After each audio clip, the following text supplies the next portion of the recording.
So hello guys, तो कैसे आप सभी लोग। सो गाइस, प्रीवियस लेक्चर में हमने बताया था कि टाइप्स ऑफ आईपी क्या है और आईपीज़ क्या होती है, फिर नेटवर्किंग बताया था, कुछ छोटे मोटे कॉन्सेप्ट हमने बताया था। तो बेसिकली आज हम लोग जो स्टार्ट करने वाले हैं, जैसे कि हमने पिछले वीडियो में बोला था कि मैं बताऊँगा करके। सो आज हम लोग बताने वाले हैं कि आईपी जो होती है, आईपी जो होता है वो अपने साथ क्या क्या इन्फॉर्मेशंस को लेके चलता है। ठीक, तो जैसे कि इमेजिन कर लीजिए कि ये अपना है आईपी 192, 168, 127 अपॉन 120। बेसिकली ये अपना एक आईपी है जो है 4 पेयर्स की है, 1 2 3 4। बेसिकली क्या जो 4 पेयर की आईपीज़ है ना, वो अपने साथ कुछ ना कुछ इन्फॉर्मेशंस को लेके चलती है साथ में। तो हम लोग यही जानने वाले हैं कि अपने साथ क्या क्या इन्फॉर्मेशन ये लेके चलता है। तो बेसिकली जो फर्स्ट पेयर होता है, फर्स्ट पेयर जो होता है वो कैसे चलता है, कंट्री। ठीक, और जो सेकंड पेयर होता है वो लेके चलता है अपने साथ स्टेट। ठीक, और जो थर्ड पेयर होता है वो अपने साथ लेके चलता है आईएसपी। आईएसपी का फुल फॉर्म होता है internet service provider.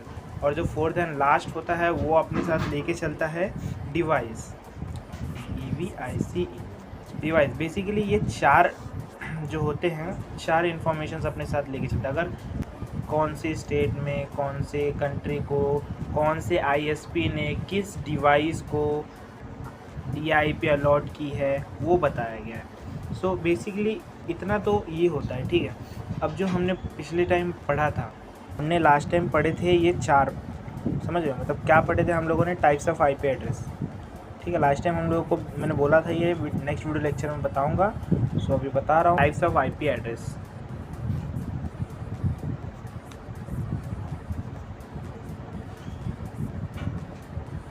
Types of IP addresses.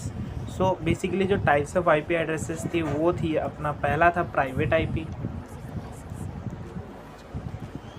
और दूसरा जो था अपना था पब्लिक आईपी, और तीसरा जो था वो था स्टैटिक आईपी, और चौथा जो था वो था डायनेमिक आईपी। तो मैं ये सबको ओरली एक्सप्लेन करने वाला हूँ। तो जो फर्स्ट ऑफ ऑल जो पहला होता है प्राइवेट आईपी। प्राइवेट आईपी क्या होता है गाइस, जो लोकल एरिया नेटवर्क में होता है। समझ रहे हो, जैसे कि एग्जांपल दो आप लोगों को, तो जैसे मान लीजिए कि आप लोगों का एक निकनेम है, वो निकनेम से आप लोगों को कोई पर्टिकुलर घर के लोग या फिर तुम्हारे दोस्त लोग ही बुलाते होंगे। तो एक कैसा है, वो एक पर्टिकुलर रेंज में ही घूमता रहता है वो नाम। ठीक है, तो मतलब ये होता है एक प्राइवेट एरिया में वो नाम तुमको पुकारा जाता है। सो ये होता है अपना प्राइवेट आईपी। और पब्लिक आईपी जो होता है, पब्लिक आईपी वो होता है जो वैन, मतलब समझ रहे हो मतलब वाइड एरिया नेटवर्क, मतलब ऑल ओवर द वर्ल्ड कहीं भी उसको एक्सेस किया जा सकता है, वो अपना आता है पब्लिक आईपी में। और जो है अपना स्टैटिक आईपी, स्टैटिक आईपी मतलब होता है किसी सिस्टम के लिए लॉन्ग टाइम के लिए, किसी सिस्टम को लॉन्ग टाइम के लिए आईपी को देना। ठीक है, सो बेसिकली हम लोग जो पर्टिकुलर रेगुलरली हम लोग जो डिवाइसेस यूज़ करते हैं उसमें हम लोग को जो आईपी प्रोवाइड होती है वो हमारी होती है डायनेमिक आईपी। ठीक है, तो उसी प्रकार जो अगर स्टैटिक आईपी जो है, स्टैटिक आईपी क्या होती है, जैसे कि एक मान लीजिए एक डोमेन है, वो डोमेन को रेगुलरली करना, क्योंकि अगर हमेशा अगर उसका एड्रेस चेंज होता रहेगा तो फिर उसको कोई वहाँ तक कोई पहुँच नहीं पाएगा। समझ लो, इसलिए एक स्टैटिक आईपी उसको अलॉट की जाती है उस डोमेन को कि याद रहे और रीडायरेक्ट हो जाए उस वेबसाइट पे। ठीक, और जैसे कि मैंने बता दिया स्टैटिक आईपी, और डायनेमिक आईपी इसी के अंदर बता दिया। डायनेमिक आईपी मतलब होता है रेगुलरली चेंज होता रहता है। जैसे हम लोग रेगुलर, जैसे बताया हमने कि जो मेरे पास एंड्रॉयड है उसके अंदर जो आईपी एड्रेस है वो डायनेमिक आईपी एड्रेस है। बताता हूँ क्यों, क्योंकि डायनेमिक आईपी एड्रेस जो होता है वो हमेशा चेंज होता रहता है। समझ लो, डायनेमिक आईपी एड्रेस वो हमेशा चेंज होता रहता है।